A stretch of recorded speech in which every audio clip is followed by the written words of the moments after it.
근데 저는 진짜 성관계 한 적이 없는데 얘가 그냥 난 했다 이렇게 말만 해버리면은 저는 그냥 처벌받는 겁니까?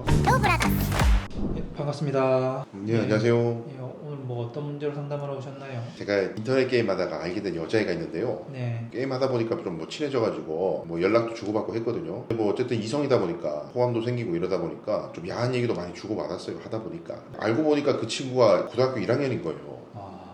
나중에 알았어요 제가. 근데 그러면 안 되는 거 알지만 이미 이제 좀 마음이 많이 깊어져가지고 서로 그렇게 뭐 연락도 주고받고 야한 얘기도 하다가 갑자기 이 친구가 뭐 가출을 한다는 거예요. 그래가지고 좀 뭐 갈 곳도 없는 것 같고 그래서 일단 우리 집에 와라 그래서 재워주겠다고 했어요. 근데 뭐 고등학생이니까 근데 뭐 어쨌든 이제 거의 우리는 사귀는 사이였기 때문에 뭐 이 친구가 뭐 관계를 하고 싶다고 막 앵기고 이러는데 제가 아무리 생각해도 이것도 도저히 아닌 것 같아가지고 못하겠다고 했어요. 근데 얘가 그랬더니 뭐 삐지는 것 같더라고요. 그러니까 다음 날인가 뭐 집에 다시 돌아갔는데 며칠 전에 뭐 얘 부모한테 전화 와가지고 당신 미성년자랑 잤냐고 고소할 거라고 뭐 난리를 치는 거예요. 그래가지고 이제 며칠 전에 경찰서에서 이제 연락이 와서 뭐 채팅한 거하고 성관계한 거하고 조사받아야 된다고 나오라고 하더라고요. 저 지금 황당하고 걱정돼가지고 찾아왔습니다. 뭐 일단 그 학생이 고등학교 1학년이라고 했는데 생일이 지났다고 하던가요?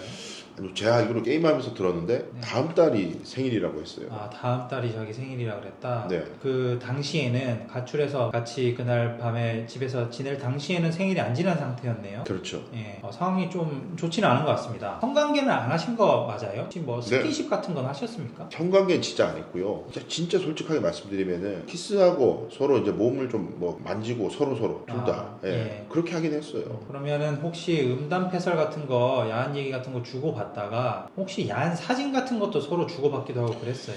제가 뭐 제 얼굴하고 몸 사진 같은 거는 보내준 적이 있는데 걔는 안 주더라고요. 그래서 뭐 제가 받은 건 없습니다.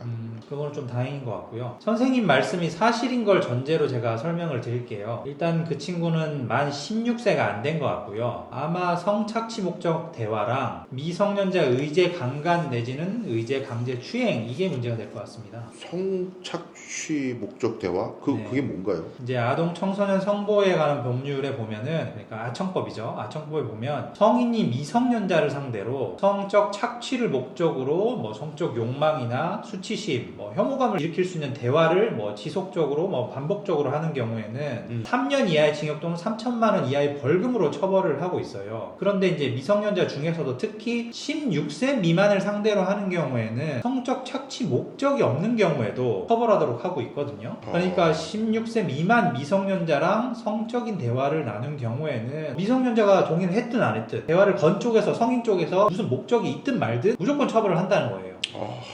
아마 그래서 이 부분은 처벌을 피하기가 어려울 것 같습니다. 그러면 성관계 부분은 어떻게 되는 건가요? 이건 진짜 저는 한 적이 없거든요. 예, 뭐 성범죄에 있어서 16세 미만 미성년자는 특별하게 보호를 받는 지위에 있기 때문에 동의가 있든 없든 성적인 행위를 한 경우에는 무조건 처벌을 받습니다. 성관계를 한 경우에는 강간죄랑 똑같이 처벌받고요. 구강성교같이 유사성행위를 한 경우에는 유사강간이랑 똑같이 처벌받습니다. 강간의 경우에는 3년 이상 징역형이고 유사성행위 같은 경우에는 2년 이상 징역형이에요. 단순히 성적인 스킨십만 한 경우에는 강제추행이랑 똑같이 봐서 10년 이하의 징역 또는 1,500만 원 이하의 벌금으로 처벌될 수 있어요. 근데 저는 진짜 성관계 한 적이 없는데 얘가 그냥 난 했다 이렇게 말만 해버리면은 저는 그냥 처벌받는 겁니까? 꼭 그런 건 아니에요. 피해자의 진술 외에 다른 증거들을 종합적으로 분석해서 판단을 하게 되는데 혹시 뭐 피해자가 다시 집으로 돌아가고 나서 나눈 대화가 있을까요? 왜 집으로 갔냐 네. 물으니까 자기가 해달라는 대로 해주지도 않고 예. 마음에 안 든다 그래서 난 집에 갈 거다 그런 식으로 얘기를 하더라고요. 네. 그래서 제가 다 해줬는데 뭐 왜 그런 거냐 이렇게 물으니까 아니 그날 밤에 말이야 이런 식으로 답이 온 그 카톡이 있어요.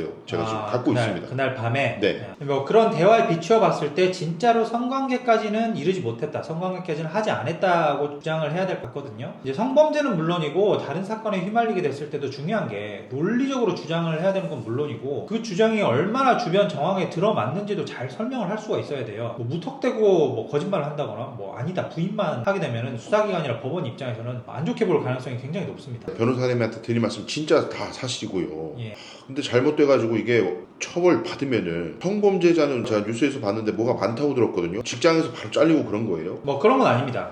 일단 본인이 하신 부분에 대해서는 인정을 하시는 거죠. 뭐 성적인 대화를 한 부분이나 스킨십 한 부분. 그럼 그 부분에 대해서는 뭐 잘못을 인정하고 합의를 보실 생각도 있습니까? 그 잘못한 부분이 있을 수 있으니까 합의를 해야겠죠. 제가 좀 여력이 부족하긴 한데 그건 어쨌든 제가 빌어서라도 어떻게든 해야 될 것 같습니다. 경찰 단계에서부터 죄명 바로잡는 게 중요합니다. 그러고 나서 이제 피해자 측 연락처를 받든지 아니면은 검찰청의 형사조정제도를 이용하든지 해가지고 피해자 측에 사과도 드리고 또 잘못된 부분은 이제 오해도 풀어드리고 해서 원만하게 합의를 보면은 기소유예 가능성이 전혀 없는 건 아니에요. 기소유예랑 성범죄로 유죄 판결 받는 거는 천지 차이거든요. 이거는 이제 좀 한번 생각을 잘 해보시기 바랍니다.